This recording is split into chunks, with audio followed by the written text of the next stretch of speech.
Hello, everybody, and welcome back to Crossout. I'm still going to work on a better name for this than that. Uh, yeah, today we are going to be doing a video on episode 3 of the Kenobi show. Let me tell you, just as a preemptive warning, it's not good. I also have to uh, say thank you to some people on Twitter who through some comment threads that I included myself in. Haha. I hate Twitter as well at the moment until Elon fixes that place. Um, that my previous episode or my previous review, I talked about Dave Filoni. Turns out he is not actually credited at all in the production of this show.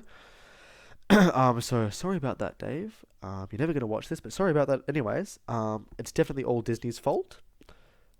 Yeah. I do have to apologize for not only this part of the recording, but the actual part of the recording where I talk about the show. Um, there will be a lot of that because I have a cough at the moment, so sorry for that in advance. Um, and sorry for dog noises and squeaking because I had dogs in the lounge room when I was recording this. So yeah. Without further ado, let's jump right in to the second review of this absolute crap fest of a show. Enjoy. Oh boy, ladies and gentlemen. This show is continuing down its very large it's a very large dive off a cliff.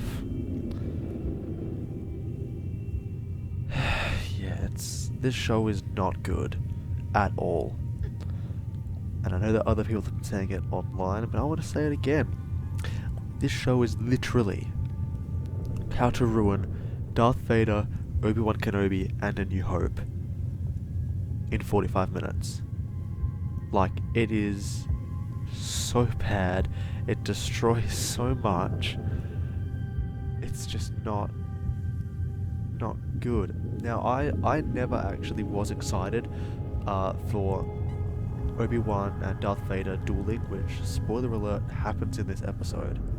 But the point is, I was never actually excited for that to happen. Because the way that I saw it was, okay, if they do this, that goes against what happens in the original trilogy, where they meet on the Death Star, and Vader says, last time we met, I was the student, but now I'm the master. Whereas this, it breaks all that, because it's like, you guys fought against each other before that point. Not to mention the whole thing of like, I'm sensing a presence I haven't felt since. You know, it's like, you not only sensed his presence, but you freaking saw him 9 years ago. Anyways, that's besides the point. There's a lot of this stuff is just so bad. And once again, Reva and her character is a big part of the issue as well. A massive part of the issue. Now, as a lot of you have probably seen, Disney, Star Wars, Ewan McGregor has even come out and talked about it, of the actress for Reva, Moses Ingram, getting racist DMs and stuff on her Instagram. I've seen the video of it from her Instagram story with the ones that she's showing. That's not even exactly racist. You really have to push for that. And the one that could have been said as racist, because there was the N-word in there, although it wasn't the ER, it was the A version, so not even like the one that people actually get annoyed with, seems to have been texted to her by a black person or a person of color. So it's like, no, it's not racist. It's not racism. Granted, some of those actually look like this sounds like it's written by a child, but I don't even think you can even qualify those as actual Star Wars fans, except for maybe 2 of them, because they just seem super generic. Like maybe like, for all we know, they could just be trolls or bots. Whatever. I don't think it has anything to do with racism. The issues with Reva have nothing to do with the race of the actor or even the gender of the actor. She's just a horribly written character, and the actress's acting ability does not lend itself to fixing that at all. I mean, in this episode, Ewan McGregor is really out of practice because he comes off as very flat in this episode. Very flat. But yeah, so Star Wars and Ewan McGregor, in my opinion, have clowned themselves with their statements being put out, because they basically say nothing except Star Wars fans are racist if they have an issue with this show, especially if they have an issue with Reva, and racism bad, which everyone with 2 working brain cells to rub together knows and agrees with. So it's just ridiculous. Anyways, with that out of the way, let's actually go into my notes on Kenobi Episode 3.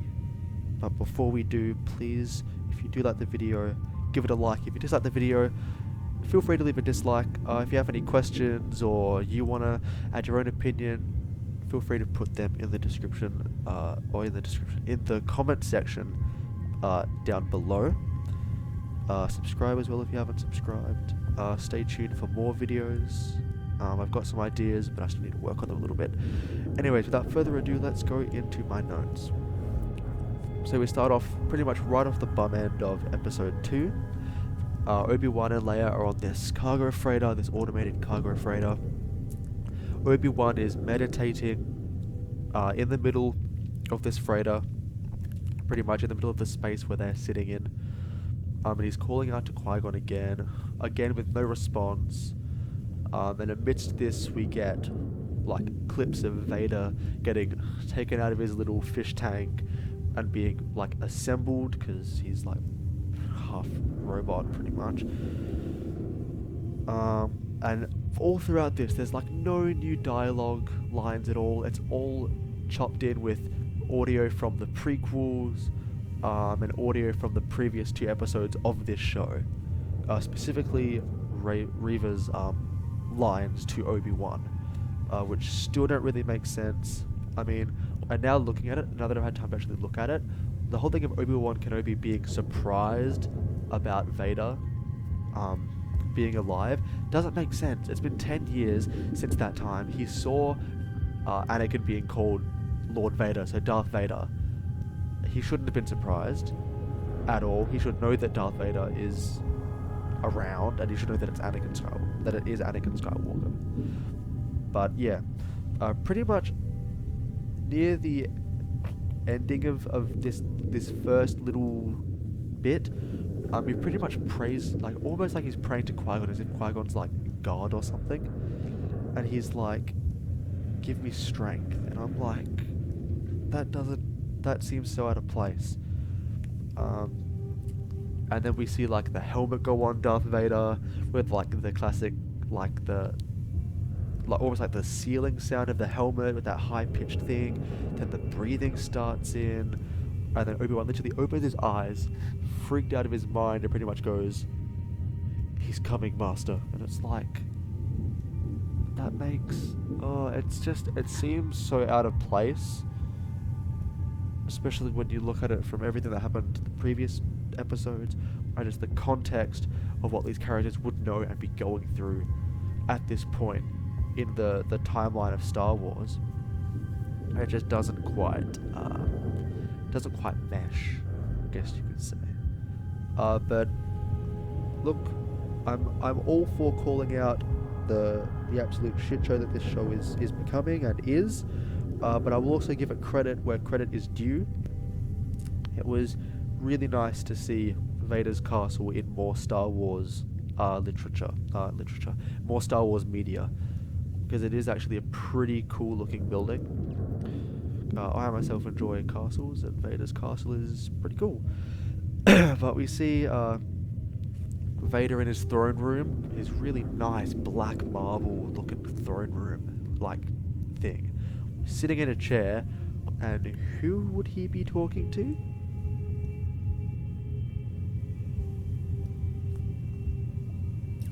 but Reva. Yep, he's talking to Reva directly. Excuse me, she says something about the Inquisitor and he goes, don't worry about him, yada yada yada. Yeah, Reva should be dead. Like, he should have, like, force choked the absolute crap out of her over the HoloNet. That's going to be a continuing theme. I think Reva should be dead. I was like, oh, if they don't kill her off this episode, they should kill her off sooner or later. No, they literally show her talking to Darth Vader. Darth Vader should have killed her. She literally should be dead by the beginning of this episode. It's ridiculous. But you know what he says to her? Do you know what he says to her?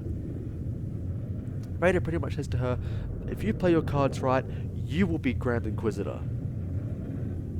And I just remember sitting there going, what the frick is going on? And he puts her in charge of this hunt for Kenobi, and it's like, you realise she still let him get away. Like, the Grand Inquisitor probably could have taken Obi-Wan in, but no, Reva had to be Reva and stab him in the chest. Like, that's just this whole... Like, that's not Vader's character. Vader is meant to be this super badass, super cold and calculating, like, villain who everyone is shit scared of, or they're supposed to be. And a guy who takes no nonsense and he's just not like this. They are ruining the character of Vader, just like instantly. But then we cut back to Obi-Wan on this freighter, where Leia asks about the Force. And Obi-Wan pretty much explains it like, have you ever been afraid of the dark? How does it feel to turn on the light? Leia's like, it's nice, it makes me feel safe. And that's pretty much where he leaves it. He doesn't really like explain, the Force is within us and around us. It connects and binds all things together. It's like the speech that he gives to that everyone else has gotten when they ask about the Force. He doesn't give it. But then they end up landing on this Machu Picchu looking planet. I couldn't be bothered to remember the name because I honestly don't really care enough. It's just a new planet that apparently we know of because Obi-Wan references it like, oh, this used to be farms and people, and then the Empire came and did all that thing. Like, it's like, I thought they were meant to come help us. And Obi-Wan's like, people like your dad do, but no, the Empire's not great. But man, if I didn't see it before, I definitely saw it now. Leia is just... she's so naive. Like, for a senator's daughter, for like a princess, she is way too naive. She should be so much more like distrusting, kind of like how she was in the original trilogy. I mean, she kind of went along with Han and Luke and stuff like that, but she, wasn't like giving out information left, right, and center. Like, she should be cautious, but she's just not. I mean, I get it, she's 10. But she's not some random 10-year-old like Luke was. She is a senator's daughter, she's a princess of probably a group of people who aren't terribly popular in the Empire. She should be not naive. I mean, she got kidnapped for goodness sakes. She should not be this naive, even just from that. But anyways, we see a cloaked person off in the distance. Don't really get a good look at their face, but it makes like the screen go funky, and Obi-Wan like looks like he's had too much to drink. I don't know, maybe like I don't even think that's how the Force works, but it seems to be like, I don't know, maybe they're trying to get across like a disturbance in the Force or something. I don't really know, just about some random dude with a cloak on. And then he disappears when Obi-Wan looks at Leia and then looks back. He's gone. We cut back to Vader's castle again. Reva has just landed on the Inquisitor. So we're gonna go back to Vader's castle. We go to the Inquisitorium, whatever their place is called on the big water planet. Reva has like this epic, or it's meant to be epic, but it's really not, her walking alone through this massive building. She eventually gets to the Inquisitor's like little round table area thing. None of there's only 2 Inquisitors in that room aside from her, which is kind of funny because it's like there are meant to be a fair amount of Inquisitors, but basically they don't like her, they're not listening to her because they freaking know that she shanked the Grand Inquisitor. They know, so she doesn't want to follow. They don't want to follow her, which is good. They shouldn't. But she and like the Asian dude who I actually love his character. He's by far is my favorite character in the show, because so far even the Obi-Wan Kenobi in this show, as far as I'm concerned, is not Obi-Wan Kenobi. I don't like him at all. The characterization of Obi-Wan Kenobi in the show is bullcrap. It's ridiculous. But no, I love his character. He's like my favorite character right now. Reva goes to sit in the Grand Inquisitor's big chair, and he basically like holds her in place like centimeters off the table, and he's like, that's my seat, that's not your seat, we're not listening to you. And she's like, I spoke to Lord Vader himself and he put me in charge, so who should you have me listen to, Lord Vader or your orders? And he goes, you spoke to him directly? Like super shocked, because clearly no rando does that, which is why I like him, because he's like one of the only Star Wars people in the show. Yeah, but he basically says, I'm next in line to be Grand Inquisitor. I am like the heir to the Grand Inquisitor's throne. And then she goes on a spiel with that whole thing of like, I spoke to Vader, and this guy basically goes, you will get what you deserve, third sister. And she literally goes, I hope so. I certainly hope so. So do I, Reva, because what you deserve is death. 12 times over. 12 times over, you deserve death. Now again, not the actor, the character deserves death 12 times over. But anyway, she's like, send out all remaining drones that we have like available. And so they shoot off all the probe thingies. One of them lands on this mining planet thing, which they already know that he's there, pretty much. They already know before they even send out the drones. As we're walking along, obviously they saw that guy on their way to the rendezvous point that Kumail's character Haja gave them in the last episode. Everyone's like, no one's here, what the hell? And so they decide to like keep walking. Like he's like, no, we're gonna keep moving, we can't stay here, he lied to us. On our way, we see like one of like the mining transport vehicle thingies flying along, and Leia starts running off and waving to him, and everyone's like, what are you doing? No, stop that. Basically wave him down. It's this weird mole man called Mike, and he agrees to help him out. Obi-Wan and Leia pretty much say, yo, we're farmers, this is my daughter, her name's like Luma, my name's something. Again, I don't really care. But it turns out that the mole is an Empire shill and pretty much drives stormtroopers back to the outpost or back to another destination when their transport is late or doesn't show up. The troopers are looking... We find out on their trip that the troopers are looking for a Jedi. They ask Obi-Wan about it. He's like, no, I don't know. I wouldn't even know one if I saw one. And he almost gets caught because he calls Leia by her real name and not Luma. And they go, you called her that. And Obi-Wan pretty much... I mean, it's pretty smooth by Obi-Wan, this save, but it's... yeah. He goes, oh, that was her mother's name. Sometimes when I look at her, all I see is her mother. We lost her a long time ago. She's dearly missed, yada yada yada. Which pretty much shows me that who he was talking about before was not... was indeed not Duchess Satine, but he was talking about Padme. The troopers basically go, okay, whatever. They get off. And then Leia's like, are you my real dad? And Obi-Wan's like, no, I'm not, but I wish I was. It's kind of cute, but also kind of weird, because I'm just not invested in these characters really anymore. So it's pretty much like a whole we miss Padme moment. And Leia's like, sometimes imagine what my dad was like. And Obi-Wan's like, yeah, I do too. It's like, what? Basically, Obi-Wan goes into talking about the reason why he doesn't know who his dad was because Jedi are taken at a young age. He gives her that spiel, but won't give her the proper description of what the Force is. And basically says, sometimes I get flashes of my parents, my mother's shawl, my dad's arms, baby brother. So apparently Obi-Wan Kenobi has a baby brother. Don't know if he had that before, or if this is a new invention, but I dare say we might even get introduced to him in the show. Because, heck, while we're at it, why not just introduce and develop every other character except for Obi-Wan Kenobi, the dude whose name is literally the title of the show. Anyway, it turns out the mole is a snitch because they come up to an outpost. He hops out. He's like, I know these guys. Don't worry, I'll get you through. And he goes, the troopers ask him, who are these guys? And he goes, oh, they're strangers. Thought you might want to have a look at them. They basically go, yo, get out of the transport. They hop out. Everyone's got his hood on. The probe comes around the corner, and they go, raise your head, and he raises his head, and the drone starts going, ooh, crap, it's Obi-Wan Kenobi.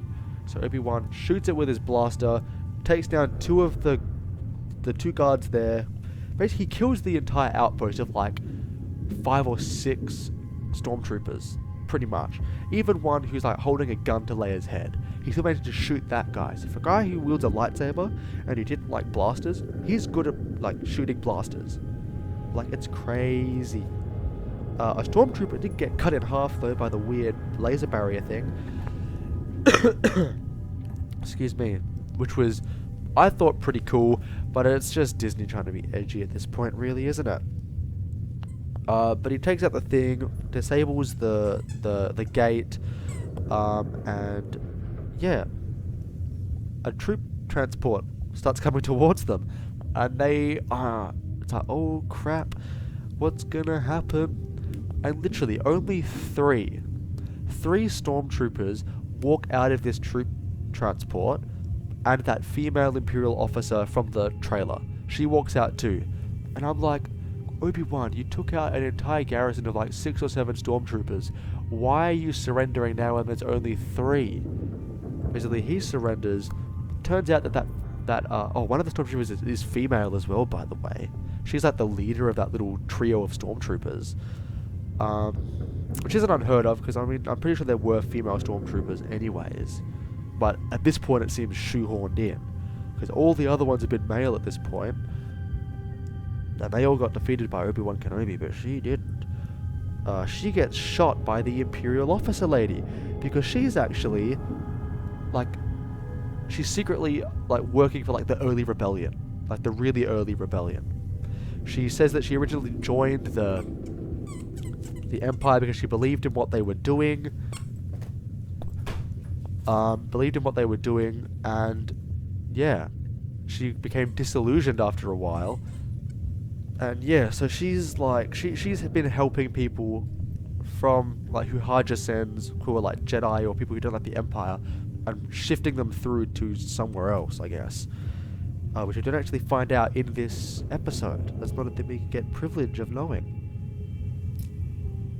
I don't even know why I wrote that down. Oh, I forgot part of the episode. Oh yeah. Raver pretty much says, you know, I will be standing by his side, like in reference to Vader. And Asian guy is like, yeah, no you won't. Like, he's a beast. I love that character. And we end up finding out that Leia feels bad about what's happened this whole time. She's like, it's my fault, I ran away, I always do it, yada yada. And everyone's like, no, it's not your fault. You know, when it, like, pretty much literally is her fault. Pretty much. We meet a packing droid who's helping the Imperial officer lady, called Ned B. Ned B's, I usually like the droid characters in these shows and movies, because they seem to be like the only ones with any level of personality or characterization that's actually good. Yeah, and it's basically like, oh, Leia's like trying to get her little droid to communicate with him, and the officer lady goes, oh, he's a packing droid, they're programmed to not be able to respond. And she's like, well, what if he needs to say something? And she goes, actions speak louder than words. Which is true. It's true. We find out that Quinlan Voss is apparently still kicking. And he's been helping in the same way as this Imperial lady on this planet. Which is pretty interesting. Then troopers come in because they're like, a Jedi's been spotted in this area or coming into this town, so they're looking for him. And Ned is legit holding like a mallet in his hand, like behind his back. It's pretty, like, he was ready to bash some skulls.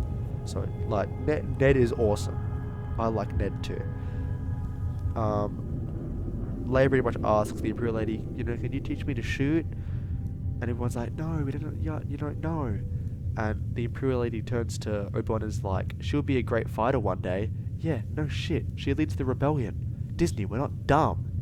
Although then again, this clearly wasn't made for fans of the original trilogy or, smarter Star Wars fans anyways. Yeah, but this Imperial lady's name is Tala, and this is where she explains to Obi-Wan why she's helping people against the Empire. Let me get like it's not really a time skip, but like now it's nighttime, and Vader is on the planet. Darth Vader came in person to this planet. So he, after the events of Episode 2, is now also properly hunting for Kenobi. So he's on planet at the very entrance to this street.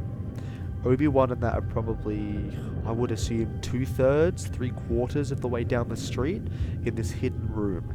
And as Vader's just walking up this street, he's just force choking and killing random people. Which doesn't really make sense for Vader's character. I don't think it fits. But he does it anyways. Obi-Wan leaves Leia in the hands of Tala and goes, I will draw him away, or I'll lead him away. Which is just, again, I know I said that I was not excited for their duel, unless it was like in a vision, and this is clearly shaping up to be a duel that's not in a vision, so I was just like, no, you cannot just do this. You can't just retcon the literal foundation of the entire franchise that you seem hell-bent on ruining. Just no. Have them. Vader's not even anywhere close to their building right now. If they were just to run down the entrance into that cave system to whoever the guy who's meant to be flying them out, to that guy, they would have been fine. Like, it's literally this one event that makes all the nonsensical things that happen in the rest of the episode happen.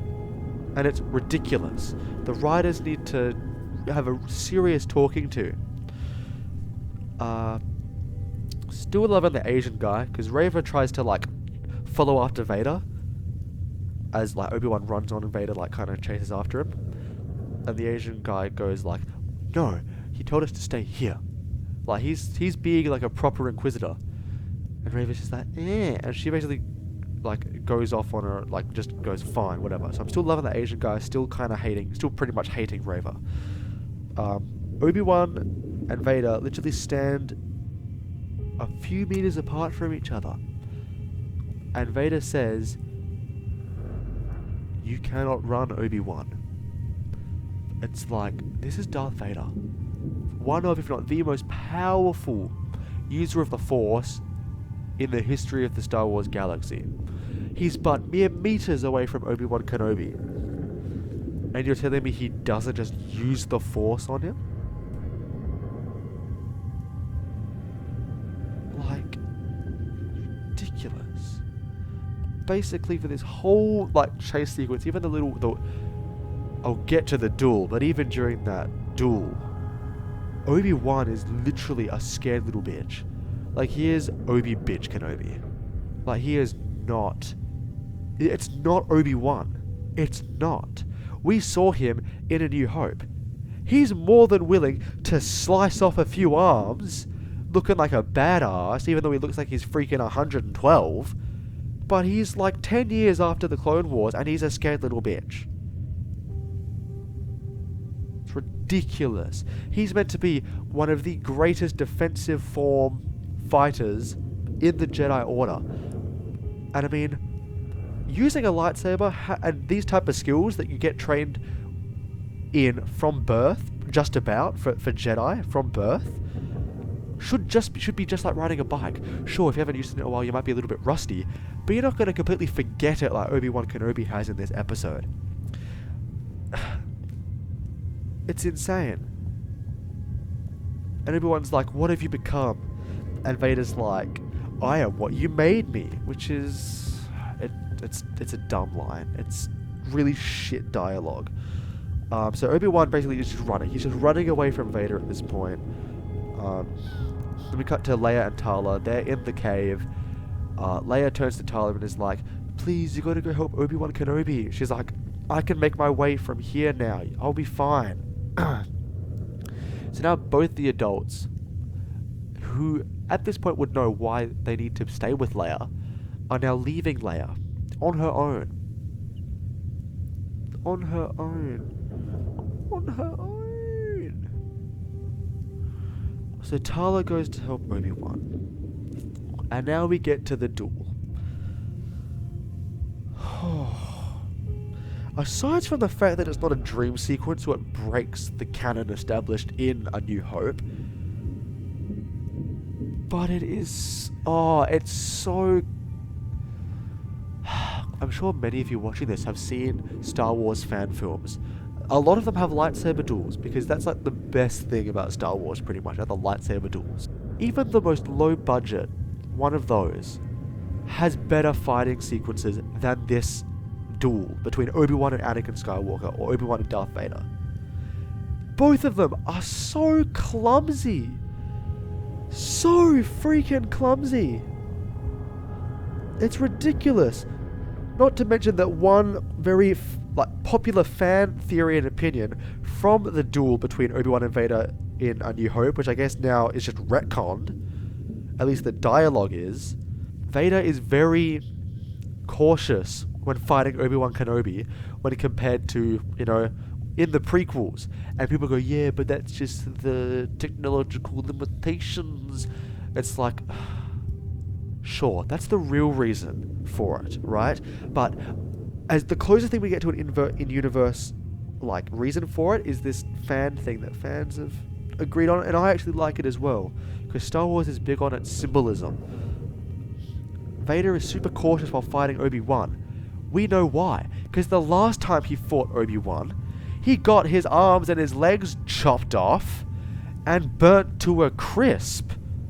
He almost died the last time he fought Obi-Wan Kenobi. So he is being insanely cautious in that duel in A New Hope. Insanely cautious. Because he does not want a repeat of that. Does not want a repeat of that. But in this one, Obi-Wan's like clumsily, flimsily blocking Vader's strikes with one hand, and Vader is legit with one hand, just almost like clubbing down on Obi-Wan Kenobi. And I mean, it looks like he's hitting it with force, but Obi-Wan is like not showing like almost any movement in that hand at all. And we've seen how hard Anakin hits with a lightsaber. Obi-Wan should have been crumpling with each strike, but he's not. It's ridiculous. This whole fight scene should never have happened in this way, and is just complete bullcrap. It has to be one of the, probably the worst fight sequence I've ever seen from any piece of visual media I've ever watched. And that's saying something, because I've watched some really crap things in my life. Really crap things. Vader literally says, "The years have made you weak." Says the guy who literally cannot make a guy's one-handed, awkwardly positioned guard crumble after several very ferocious clubbings. Excuse me. Like, it is so clumsy. And Vader's like, "You should have killed me when you had the chance." And he's like holding him up with the force and stuff, and it's like, you should do that before. Anyways, we cut back to Reva. She finds the safe house in this building that Kenobi and that were in previously. And on the wood paneling, because the inside of this building is wooden, are all like these carvings from Jedi and people they've saved. And one of them is literally a carving of the Jedi logo. And I shit you not, Reva gets triggered by this image of, like, the Jedi thingy. Oh, man. And, like, at this point as well, that Imperial lady is trying to go save Obi-Wan. She will be running through this way, because from this point, as far as we know, this tunnel is one tunnel. There's no branches, there's no different paths in this tunnel. It's one straight line, just about. There's no branching off. Reva should have encountered the Imperial Lady because she's trying to get out. And that'll come back up later on. Don't you worry about that. Yeah, so she literally gets triggered by a Jedi symbol. Triggered because my Jedi symbol. And basically, Vader wants an eye for an eye. He sends a bunch of coal scattering across the sand or the ground and lights it on fire with his lightsaber. Like, lightsabers are very combustible items in this TV show. Everything burns. Because he wants an eye for an eye, because he literally drags Obi-Wan Kenobi excuse me, into the middle of this, like, inferno that he's made. Then Vader, like, quenches the fire, pushing Obi-Wan back, like, with the Force. He's like, go get him. The Imperial Lady is sniping up from a rock outcropping, like, out of sight, pretty much. Shoots the coals again, so they light on fire again. And so, like, everyone kind of steps back, and Vader's, like, looking around, like, where did that come from? And then Ned is literally MVP for this fight. Most valuable player. Swoops in, picks up Obi-Wan, and, like, walks away with him. And Vader's just kind of standing there. It's like, bro, you put out the fire once, put it out again, or just throw your freaking lightsaber. You've done it before. But he doesn't. He just stands there. And now this is where that thing of the whole Imperial Lady running out comes back to bite us in the ass again. Leia reaches the end of the tunnel. Right? The end of the tunnel. This singular tunnel. No, as far as we know, no branching off. They haven't showed us any branches to this tunnel. Somehow Reva, excuse me, is at the exit or entrance, depending on your relative position. But still, basically appears at the exit of this tunnel. How? This is obviously meant to be a secret tunnel. So how? Just how? She is literally a Mary Sue. She knows way more. I just hate Reva's character. I hate the character of Reva. She ruins the show. Like, episode 3, worst episode by far. Despite the shit show that was episode 2, this is worse. This is so much worse. For reasons that I don't think I have to make obvious. So Reva's at the end of this tunnel. Leia's like, are you the one I'm supposed to meet? And Reva's pretty much like, he couldn't make it, but don't worry, I'll take care of you.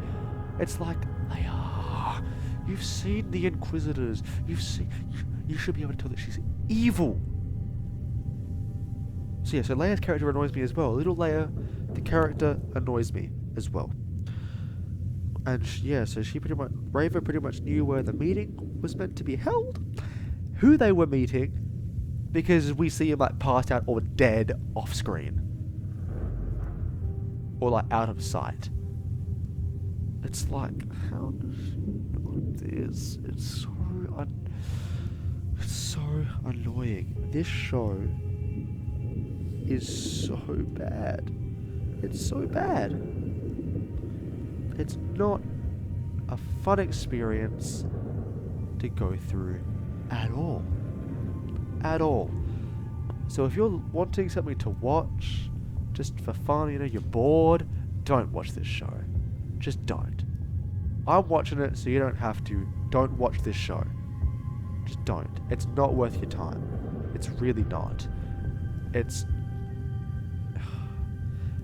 Disney needs to go on the path that Netflix has been going down recently, where they are now firing people who have ideas and things like that are not going to make them profit. They have to cancel shows that are not going to make them profit. Because so far, excuse me, Disney is going to ruin itself. It's going to ruin itself. It's ridiculous. There's no way they should have been able to ruin and stuff up this show, but they did. Somehow they managed to do it.